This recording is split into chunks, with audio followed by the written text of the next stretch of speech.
तो कितने युग होते हैं? 4 युग। कौन कौन से? सतयुग, त्रेता, द्वापर और कलयुग। पहला युग है सतयुग, तो सतयुग का तो आगमन हो गया। अब अगला कौन सा युग है? त्रेता युग। तो त्रेता युग का आगमन कब हुआ? त्रेता युग है।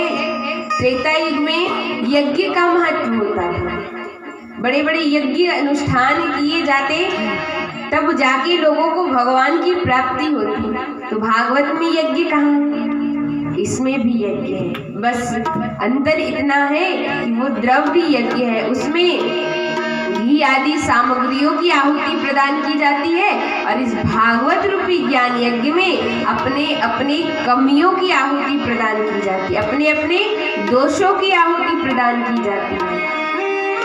तो उस समय त्रेता युग का आगमन हुआ। अगला कौन सा युग है? द्वापर युग। तो द्वापर युग का आगमन कब हुआ? द्वापर में पूजा का महत्व होता था सज्जन। पूजा के द्वारा भगवान की प्राप्ति मनुष्य को होती थी। तो इसमें पूजा कहाँ है? तो मैं आप सभी को बताऊं सज्जन, ये जो आपके सामने है, ये कोई पोथी नहीं है, ये क्या है? तो प्रत्यक्ष कृष्ण एव ही। आपके सामने कोई पोथी नहीं है, ना कोई स्कंद है, आपके सामने साक्षात कृष्ण विराजमान है, क्योंकि ये भागवत साक्षात कृष्ण है।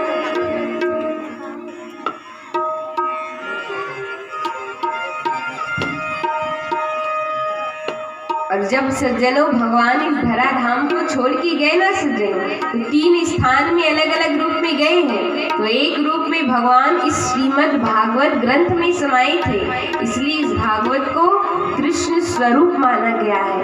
तो जब हम कथा में जब कथा होती है तो भजनों के द्वारा, श्लोकों के द्वारा, चौपाइयों के द्वारा हम भगवान को पूजते हैं। उस समय द्वापर युग का आगमन हुआ। और अगला कौन सा युग है? कलयुग। और कलयुग का आगमन कब होता है? कलयुग कब आता है सज्जनों? बोले कि जब कथा में आए, 3-4 घंटे की कथा पूरी हुई, प्रसाद लिए और सब अपने अपने घर जाने के लिए जैसी चप्पल वाली जगह पे गए चप्पल पहनने के लिए, अब वहां जाके पता चला कि हमारी चप्पलें गायब। तब आता है कलयुग, तब आता है वहां असली कलयुग। मानो जितना कथा सुने थे, कथा के बाहर, पंडाल के बाहर जाके सबको वही धो दिया। और कहाँ आता है? आप लोग बताइए, और कहाँ आता है? प्रसाद वाले टाइम में नहीं आता है, वहां तो भयंकर कलयुग आता है। पता सभी को है, प्रसाद सबको मिलनी, पर जैसे प्रसाद वाले भैया आए प्रसाद बांटने के लिए, वो जैसा पूरे जाते, हमको दो, हमको दो। लेकिन नहीं, भगवान की कथा सतयुग भी लाती है, त्रेता भी लाती है, द्वापर भी लाती है और कलयुग भी लाती है। और इस भागवत के प्रभाव से सज्जनों कहते हैं कि महाकाली ऐसी फूल को चुनना जरूरी है, महाकाली ऐसे फूल को चुनना जरूरी है, धागे को दिल के प्रेम से बुनना जरूरी है, और अगर पाना है कृष्ण के प्रेम को तो भागवत की कथा सुनना जरूरी है, सुनना जरूरी है, सुनना जरूरी है।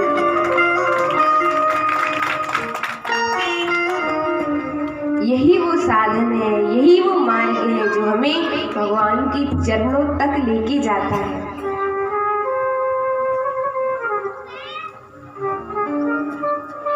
तो आइए अब हम उसी स्थान पे पहुंचे, बड़ा सुंदर स्थान है, जहाँ आगे श्री वेदव्यास जी महाराज लिखते हैं कि निगम कल्पतरोर्गलितं फलम शुकमुखादमृत द्रव्य सयुतं पिबत भागवतं रसमालयं मुहुरहो रसिका भुवि भावुका। व्यास जी लिखते हैं कि निगम कहते हैं वेद को। अब वेद रूपी जो कल्प वृक्ष है उसी का पका पकाया फल ये श्रीमद् भागवत है।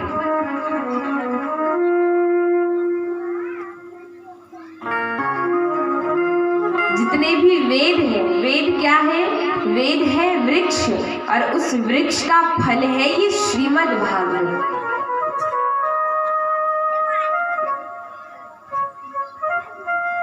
तो किसी ने कहा कि हे व्यास जी महाराज, आप कह रहे हो कि फल है तो इस फल का रस भी होगा, इसके रस का क्या नाम है? जैसे आम होता है, आम के रस का नाम होता है आम रस, तो इसके रस का क्या नाम है? तो व्यास जी बोले कि पिबत भागवतम रसमालयम, इसको खाया नहीं जाता, इसको पिया जाता है। बोले अरे भैया, रस को तो पिया जाता है, ऐसा फल तो हमने कभी नहीं सुना जिस फल को खाया जाए, फल के रस को पिया जाता है। तो व्यास जी बोले अरे भैया, तुम बाहर के जो फल खाते हो ना, उसमें बाहर में छिलके और अंदर गुठलियाँ होती है, लेकिन मेरा ये भागवत रूपी फल ऐसा है, ना इसमें कोई गुठलियाँ है ना इसमें कोई छिलके हैं, ये तो प्योर रस से भरा है, इसलिए इसको खाया नहीं जाता, इसको पिया जाता है। बोले तो कितनी बार पिए? बोले मुँह रहो, बार बार पियो, जितनी बार पिएंगे उतना आनंद आएगा। ऐसी है ये भागवत। ऐसा नहीं कि व्यास जी चाहे बस उनके यजमान दादा दादी पिए और बाकी के श्रोता नहीं पिए, ऐसा नहीं है। इसको सब पी सकते हैं, जितनी बार पिएंगे उतना आनंद आएगा। और आइए तो हम उसी प्रसंग पे चले। बड़ा सुंदर स्थान है जहाँ शौनकादि ऋषि विराजमान है, जिनके मध्य 20 वर्ष के श्री सूत जी। कौन सा स्थान है? नैमिषारण्य क्षेत्र। तो आज जैसे ही ये शौनकादि ऋषि के मध्य 20 वर्ष के सूत जी विराजमान, तो आज शौनकादि ऋषि कहते हैं सूत जी महाराज, आप तो इतिहास की जानकार हैं, पुराणों की ज्ञाता है, इसलिए हमें आपसे कुछ जानने का मन करता है, कुछ जानने की इच्छा होती है, इसलिए हम क्या आपसे कुछ पूछ सकते हैं? सूत जी बोले हाँ ऋषि, बिल्कुल पूछो, क्या पूछना है? जो पूछना है पूछो। बोले आज हम आपसे एक नहीं, दो नहीं, बल्कि आज हम आपसे 6 प्रकार की प्रश्न करेंगे। सूत जी बोले पूछिए ऋषियों। और आज शौनकादि ऋषि सूत जी से प्रश्न करते हैं। सूत जी, शौनकादि ऋषि बोले कि त्वया खलु पुराणानि सेतिहासानि चानघ आख्यातानि अवधीतानि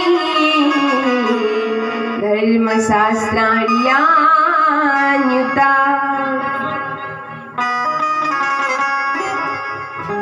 प्रश्न करते कि हे सूत जी महाराज, हमारा पहला प्रश्न है कि मानव के लिए परम धर्म क्या है? मनुष्य के लिए परम धर्म क्या है? हमारा दूसरा प्रश्न है कि हम मंदिरों में जाते हैं तो लोग बड़ी विचित्र बातें करते हैं। कोई कहते दुर्गा मैया श्रेष्ठ, कोई कहते भोलेनाथ श्रेष्ठ, कोई कहते राम जी श्रेष्ठ, कोई कहते कन्हैया श्रेष्ठ। हमारी बात समझ में नहीं आती, कौन श्रेष्ठ देवता कौन? हमारा तीसरा प्रश्न है कि वेद में तो लिखा है कि परमात्मा अजन्मे है। अजन्मा मतलब जिसका ना कभी जन्म होता है ना कभी मृत्यु होती है। तो वेद में तो लिखा है कि परमात्मा अजन्मे है। तो जब भगवान अजन्मे हैं तो वो दशरथ जी के पुत्र राम कैसे बने? देवकी के पुत्र कन्हैया कैसे बने? हमारा चौथा प्रश्न है कि भगवान के कितने अवतार हैं? भगवान के एक अवतार है, 2 अवतार है कि भगवान की 24 अवतार है? हमारा पांचवा प्रश्न है कि वक्ता श्रेष्ठ कौन? क्या वक्ता वो श्रेष्ठ है जो बातों को सूक्ष्म रूप में बताए, या वक्ता वो श्रेष्ठ है जो बातों को विस्तार से श्रवण कराए? और हमारा छठा प्रश्न है कि भगवान तो कहते हैं कि धर्म संस्थापनार्थाय संभवानि युगे युगे। जब जब इस पृथ्वी पर पाप बढ़ता है तब तक मैं अनेक अनेक अवतार लेकर इस पृथ्वी के भार को नष्ट करता हूँ। तो हे सूत जी, आप बताइए कि जब भगवान इस धराधाम से चले जाते हैं तब तो धर्म बिल्कुल अकेला पड़ जाता होगा। धर्म किसकी शरण में जाता होगा? कृपया इन 6 प्रकार के हमारे प्रश्न हैं, आप इन 6 प्रश्नों का हमें उत्तर दीजिए। जैसे ही इन प्रश्न को किया और इन प्रश्न के उत्तर को सूत जी ने संपूर्ण भागवत में इन 7 दिनों में इनका उत्तर देते हैं कथा के माध्यम से। कहते कि हे ऋषियों, आप लोगों ने बहुत सुंदर प्रश्न किया है और मैं आपके प्रश्न का उत्तर अवश्य दूंगा, लेकिन उससे पहले मैं श्री सुखदेव जी महाराज के जन्म का प्रसंग कहना चाहता हूँ कि कैसे श्री सुखदेव जी जन्म लेते ही वन की ओर प्रस्थान कर गए और संन्यास जीवन धारण कर लिया। आइए सुखदेव जी के जन्म का प्रसंग सूत जी बताते हैं। आइए सुखदेव जी के जन्म के प्रसंग में प्रवेश करें। बोली बांके बिहारी लाल की।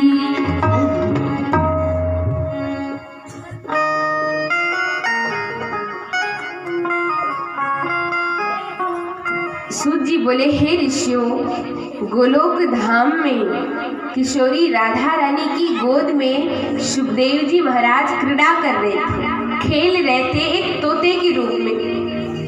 तब जो हमारी राधा रानी है वो बोली कि हे पुत्र, आप जाइए मृत्यु लोक और जाकर के जन जन में आप भागवत का प्रचार प्रसार करना। तो सुखदेव जी मना कर दी, बोले नहीं नहीं, हम नहीं जाएंगे। हमने सुना है कि जाने से इस पृथ्वी पे माया पकड़ लेती है। अब मैं यदि गया और मुझे माया ने पकड़ लिया तो ये 2-4 माला आपकी जप रहा हूं ना, ये भी भूल जाऊंगा, मैं नहीं जाऊंगा। राधा रानी बोली, हे पुत्र, हे वत्स, आप जाइए, हम आपको वचन देते कि आपको माया नहीं पकड़ेगी। सुखदेव जी बोले कि ठीक है राधा रानी। और आज सुखदेव जी महाराज गोलोक धाम से निकले और उड़ते उड़ते गए सीधे कैलाश पर्वत। अब जैसे कैलाश पर्वत गए, एक पक्षी के गर्भ से सुखदेव जी ने जन्म लिया एक अंडे के रूप में। तो गोलोक कैलाश पर्वत है सज्जनों, बड़ी ठंडी ठंडी बर्फीली हवाएं चल रही थी। तो ठंड के मारे जो सुखदेव जी के माता पिता है, सो पक्षी और पक्षिणी, वो ठंड के मारे डर के मारे वहां से भाग गए और सुखदेव जी को वही पड़ा छोड़ दिया। तो कैलाश पर्वत है सज्जनों, अब कैलाश पर्वत पे कौन रहते हैं? दुर्गा मैया, विष्णु भगवान, हनुमान जी। बताइए दादाजी, कौन रहते हैं? भोलेनाथ और माता पार्वती। तो आज ये तो रही कैलाश पर्वत की बात सज्जनों। आइए थोड़ा स्वर्ग लोक की ओर चले। आज क्या हुआ, स्वर्ग लोक में एक सभा हुई और सभा में सब आए हैं, गंधर्व गंधर्वियां आई, नृत्य करतियां आई, नारद जी आए और पूरी संतों की मंडली भी आई। तो एक सभा में एक बात हुई कि सबसे श्रेष्ठ कौन है? तो किसी ने सोना को श्रेष्ठ कहा, किसी ने चांदी को, किसी ने हीरे, किसी ने मोतियों को। तो नारद जी बोले कि सबसे श्रेष्ठ तो मेरे लक्ष्मी नारायण है। इतना प्रेम है दोनों में, इतना प्रेम है कि कभी एक दूसरे से कोई बात नहीं छिपाते, कभी एक दूसरे को अकेला नहीं छोड़ते, जहाँ जाए सब एक साथ जाते। तो सबसे श्रेष्ठ तो मेरे लक्ष्मी नारायण। वहीं पे संतों की मंडली थी सज्जनों। कहते हैं ना कि संत सबसे श्रेष्ठ। जैसी संत तो सुने तो संत बोले, अच्छा नारद जी महाराज, अगर लक्ष्मी नारायण श्रेष्ठ होते और हर जगह जाते, एक साथ जाते, तो तब जब वो नारायण भगवान जब उस बलि को छलने के लिए गए बटुक बावन के रूप में, तब तो अकेले गए। इतना प्रेम था तो माँ लक्ष्मी को भी साथ लेके जाते। जब उस गजेंद्र को बचाने के लिए गए वो नारायण भगवान, तब तो अकेले गए। इतना प्रेम था तो माँ लक्ष्मी को भी लेके जाते।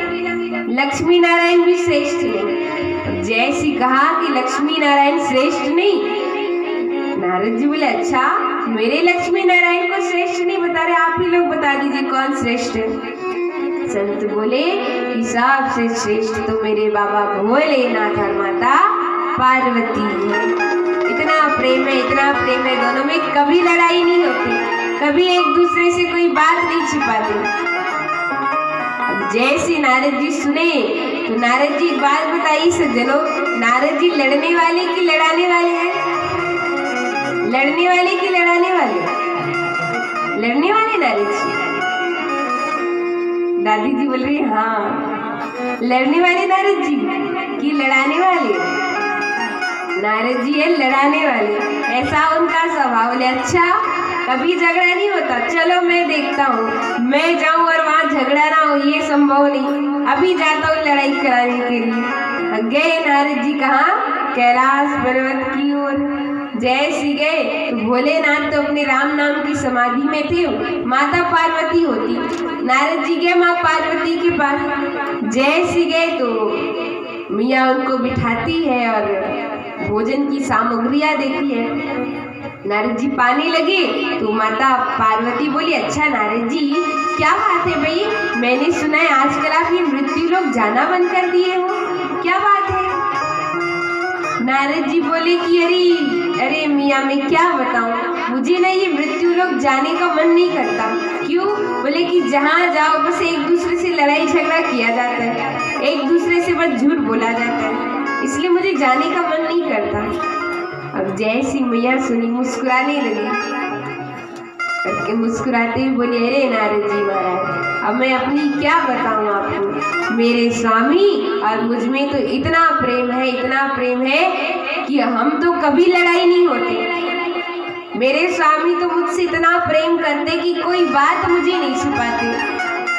आपको पता ही नारद जी, जब हम शाम को भजन करने बैठते हैं ना तो भजन में नेत्र बंद करते मेरे स्वामी, तो उनको जिस भी देवता का दर्शन हो, राम जी, दुर्गा मैया, कृष्ण जी, जिनका भी दर्शन हो, भजन के बाद मेरे स्वामी मुझको बताते कि आज मैंने इस देवता का दर्शन किया।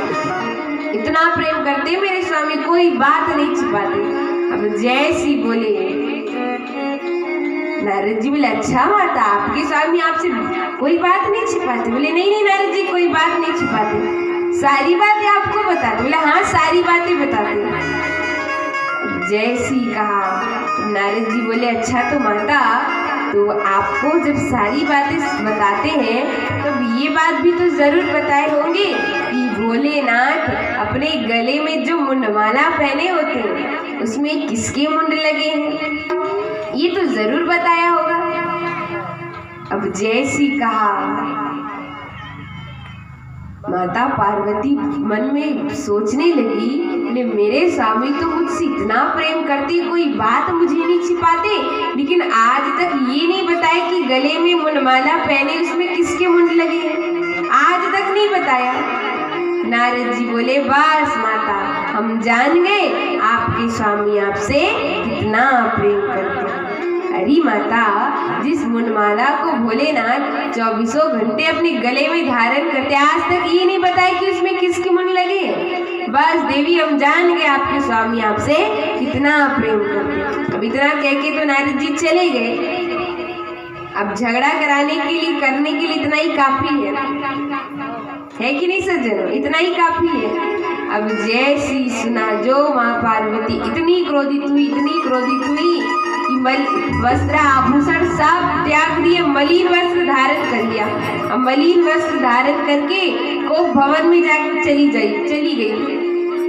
अब नारद प्रभु आए, भोलेनाथ देखा रे देवी जी कोप भवन में, हमने तो ऐसा कुछ नहीं किया, अभी देवी जी इतना गुस्सा क्यों कर रही है। जाते भोलेनाथ जैसी के पूछा अरे देवी क्या बात है, आप हमसे रूठी है, हमसे नाराज है, क्या बात है बताइए। माता पार्वती बड़ी क्रोधित है। क्रोध में बोली कि आप बाहर से काले हो ये तो पता था, लेकिन आप भीतर से भी काले हो ये आज पता चला। आज पता चला कि आप भीतर से भी कितने काले हो। भोलेनाथ बोले भीतर से काला? अरे भीतर से काला तो वो होता है जो कपटी होता है। और हमने देवी जी आपसे क्या कपट किया भाई? सारी बातें तो आपको बताते हैं। माता पार्वती बोली, कहते कि सारी बातें बताते हो, लेकिन आज तक ये तो नहीं बताया कि गले में जो मुंडमाला पहने उसमें किसके मुंड लगे हैं। आज तक ये बात नहीं बताई हमको। भोलेनाथ मुस्कुराने लगे। अरे देवी फिर आप इसके लिए गुस्सा हो? अरे देवी क्या छोटी सी बात पे क्रोधित हो जाती हो? अरे देवी देखो हम तो आपसे इतना प्रेम करते हैं, इतना प्रेम करते हैं। ये जो मुंडमाला पहने हैं ये किसी और की नहीं, ये आपके ही मुंड धारण किए हैं। वैसे तो आप पराम्बा है, जगदम्बा है, जगत की माता है, पर लीला की सिद्धि के लिए जब आप अनेक अनेक अवतार लेती हो तो आपकी याद बनी रहे, इसलिए हमने आपके मुंडों को अपने गले में धारण किया। तो ये जो मुंड है ये किसी और के नहीं, ये आपके ही मुंड है। अब जैसी बोले अब तो माता पार्वती और भी क्रोधित हो गई। ले रे राम राम, फिर तो आप कपटी नहीं महाकपटी हो। महाकपटी क्यों? माता पार्वती बोली ऐसी कौन सी दवाई खा रखे हो जो आपको भी मरते नहीं, बार बार मुझे ही मरना पड़ता है। ऐसी कौन सी औषधि खा रखे जो आप कभी नहीं मरते, हम ही को बार बार मरना पड़ता है। अगर वास्तव में प्रेम करते ना तो हमें भी वो औषधि खिलाते, हमें भी वो दवाई खिलाते जिसे खा करके हम भी अमर हो जाते। हे स्वामी हमें भी उस औषधि का पान करना है। जैसी कहा भोलेनाथ गंभीर हो गए और कहते कि हे देवी हमने एक अद्भुत कथामृत का पान किया है, हमने अमर कथा का पान किया, इसलिए हम कभी मरते नहीं। बोले स्वामी फिर हमें भी उस अमर कथा का पान करना है, हमें भी उस कथामृत का पान करना है। भोलेनाथ बोले ठीक है देवी हम आपको अमर कथा का पान तो करा दें, पर हमारे इस अमर कथा को सुनने के कुछ नियम होते हैं। पहला नियम तो ये सज्जनों कि जब आप कथा में आ गए तो जब आप आ गए हो तो जब तक कथा पूरी ना हो कथा से उठना नहीं चाहिए, बीच में तो बिल्कुल नहीं उठनी चाहिए। जब कथा में आए हैं तो आरती करके ही जाना चाहिए। दूसरी बात जब आप कथा में आए हैं तो बिल्कुल शांति से बैठे, बिना बातचीत एकाग्र होकर के कथा को सुननी चाहिए, आपका ध्यान पूरी कथा में हो। और तीसरी बात सज्जनों कि इस भागवत की कथा को सामने बैठ के सुना जाता है, इसको पीछे से नहीं सुना जाता। आप अगर पीछे से सुनोगे तो आपको ब्रह्म विद्या की चोरी का अपमान लगेगा, इसलिए कभी भी इस कथा को पीछे से नहीं सुनना, सामने बैठ के ही सुना जाता है। और हे देवी हमारा नियम है कि जब हम कथा सुनाते हैं ना तो हम अपने नेत्र को बंद करके कथा सुनाते हैं। तो जब आपको कथा सुनाएंगे हमको हमारे नेत्र तो बंद रहेंगे, तो हमको कैसे पता चलेगा कि आप कथा सुन रही हो? तो हे देवी आप एक काम करना, जब हम कथा कहेंगे तो आप बीच बीच में हुंकार लगाना, जिससे हमको पता चले हाँ देवी जी कथा सुन रही है। बोले ठीक है स्वामी। अब पूरे कैलाश पर्वत में माता पार्वती और भोलेनाथ के अलावा तो और कोई है नहीं, तो वक्ता के रूप में स्वयं भोलेनाथ, श्रोता के रूप में माता पार्वती विराजमान हुई।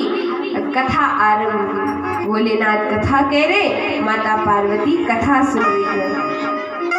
तो सूत जी बताते सज्जनों कि जहाँ हमारे भोलेनाथ बैठे थे ठीक भोलेनाथ के पीछे जो सुख पक्षी है, जो सुखदेव जी का अंडा है वो पड़ा था। अब जैसे पहले दिन की कथा का विराम हुआ जो अंडा है वो क्या हो गया, फूट गया। अब दूसरे दिन की कथा आई, जैसे दूसरे दिन की कथा का विराम हुआ उसमें जीव का प्रादुर्भाव हो गया। तीसरे दिन की कथा आई। तीसरे दिन की कथा को तो जो पक्षी बड़े आनंद से सुन रहे हैं। चौथे दिन की कथा आई। चौथे दिन की कथा तो महाराज रसगुल्ले की कथा है। कौन सी कथा है? चौथे दिन हम सभी के मध्य कौन आते हैं?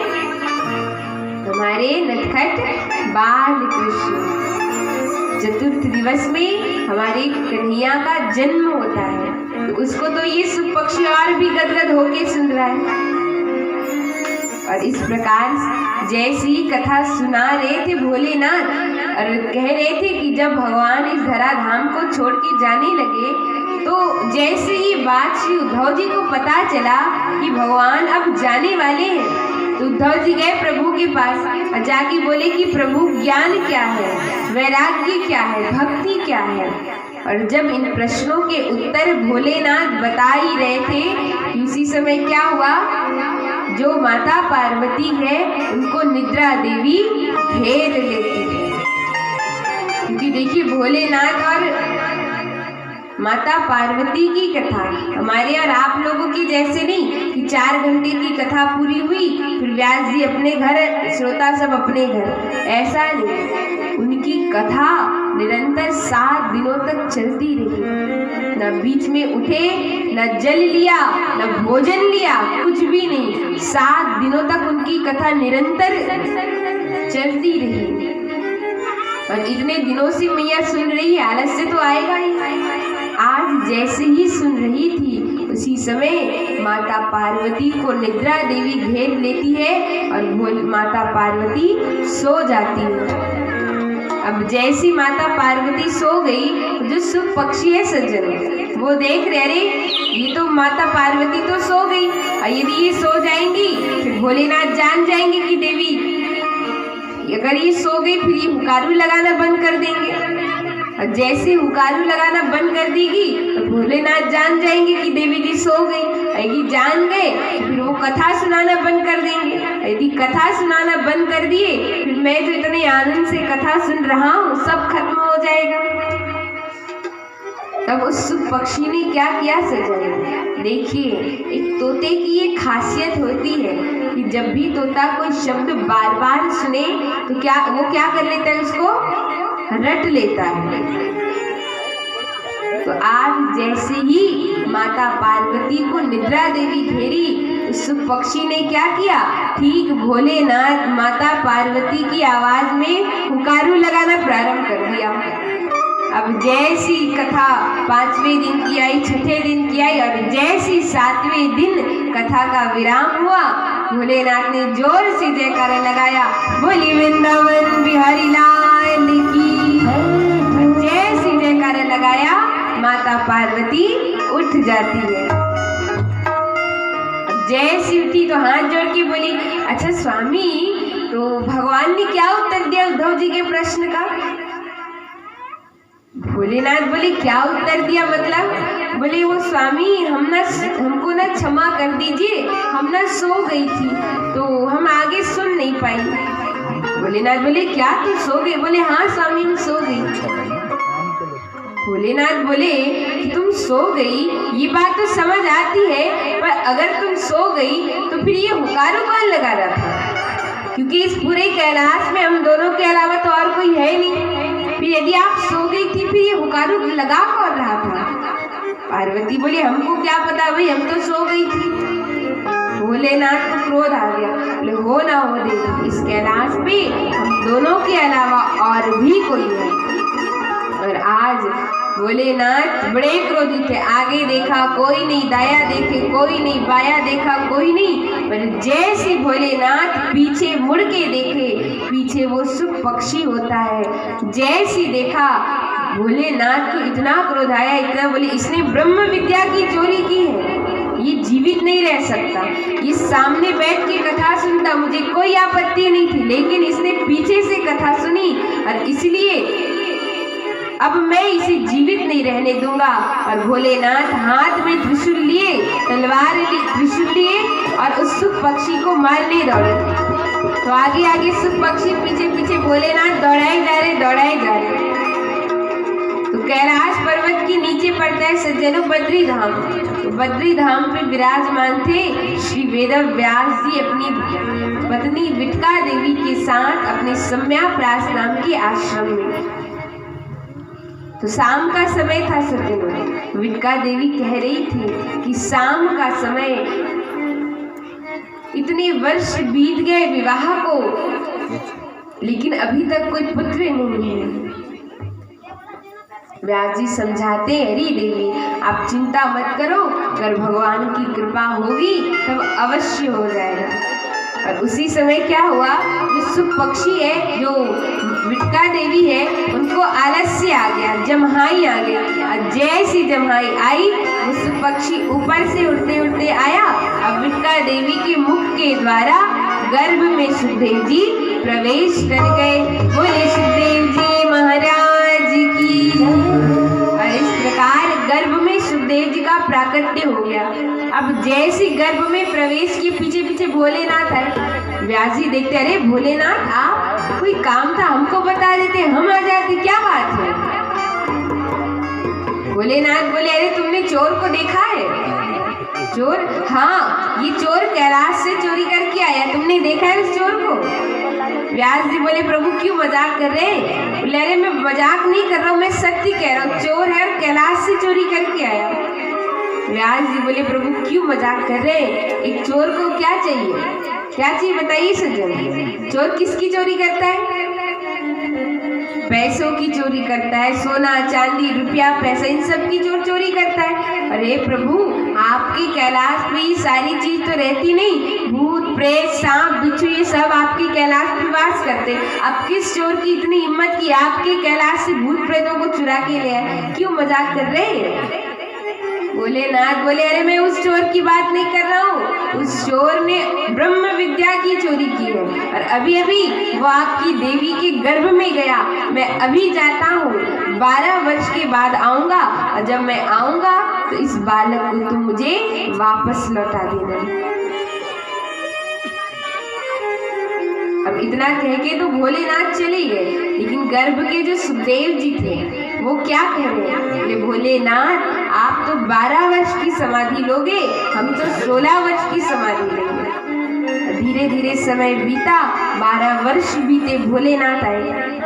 बोले, हाँ भाई हम आ गए, उस चोर को वापस करो। व्यास जी हाथ जोड़ के कह रहे, महाराज इतना समय बीत गया, ये चोर तो गर्भ से बाहर ही नहीं आया।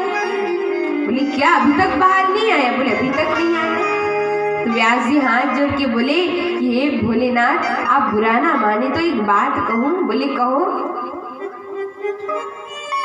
भोलेनाथ कहते, व्यास प्रभु एक तो आप कहते हो कि जिसने इस अमर कथा का पान कर लिया फिर वो कभी मरता नहीं है, वो मुक्त हो जाता है। तो एक तो इस चोर ने अमर कथा का पान कर लिया और दूसरी बात कि आप इसको अब मारने के लिए आए। तो या तो आपकी अमर कथा झूठी या फिर आपने अपने मृत्यु पर विजय प्राप्त नहीं किया। जैसे ये बोले तब भोलेनाथ की बात समझ आई। बोले, अरे राम राम, क्रोध में तो मैं ये भी भूल गया कि इस चोर ने अमर कथा का पान कर लिया है। चले गए भोलेनाथ। धीरे धीरे समय बीता, 16 वर्ष हो गए। सोचिए सज्जन, आप तो किसी बालक को 9 महीने अपने गर्भ में रखती हो, आपको इतनी पीड़ा होती है। आज इतना समय बीत गया, विटका देवी की क्या हालत होगी? विटका देवी कह रही, महाराज बुढ़ापा आ गया, इतना समय बीत गया, लेकिन ये बालक तो गर्भ से बाहर ही नहीं आता। हमें बड़ा कष्ट हो रहा है, बड़ी पीड़ा हो रही है, कुछ करिए जिससे ये बालक बाहर आए। व्यास जी गर्भ के सुखदेव जी से कह रहे कि हे पुत्र आप जल्दी गर्भ से बाहर आइए, आपकी माँ को बड़ी पीड़ा हो रही है। तो गर्भ के सुखदेव जी बोले, नहीं नहीं हम बाहर नहीं आएंगे। क्यों? हमने सुना है कि बाहर आने से माया पकड़ लेती है। अब बाहर आए और माया ने पकड़ लिया तो माया किसे कहते हैं? पत्नी पुत्र परिवार, इसी को माया कहते हैं। यही मोह माया है, हम नहीं आएंगे। व्यास जी बोले, अरे पुत्र आपको माया नहीं पकड़ेगी, आप आइए तो सही। सुखदेव जी बोले, हम आएंगे पर पहले वचन दो कि हमको माया नहीं पकड़ेगी। व्यास जी बोले पुत्र हम आपको वचन देते कि आपको माया नहीं पकड़ेगी। और जैसी वचन दिया तब सुखदेव जी माने, बोले ठीक है। और आज सुखदेव जी महाराज विटका देवी के गर्भ से बाहर आए। बोले सुखदेव जी महाराज की। इस प्रकार जैसे सुखदेव जी का जन्म हुआ, जन्म लेती सुखदेव जी सीधे वन की ओर प्रस्थान कर गए।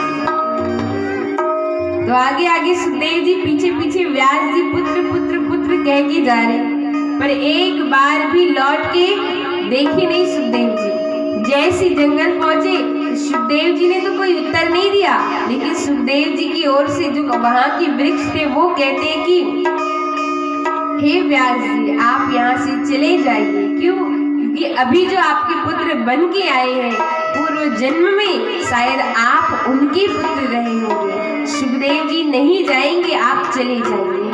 और व्यास जी चले जाते हैं। तो ऐसे श्री सुखदेव जी महाराज जो जन्म लेते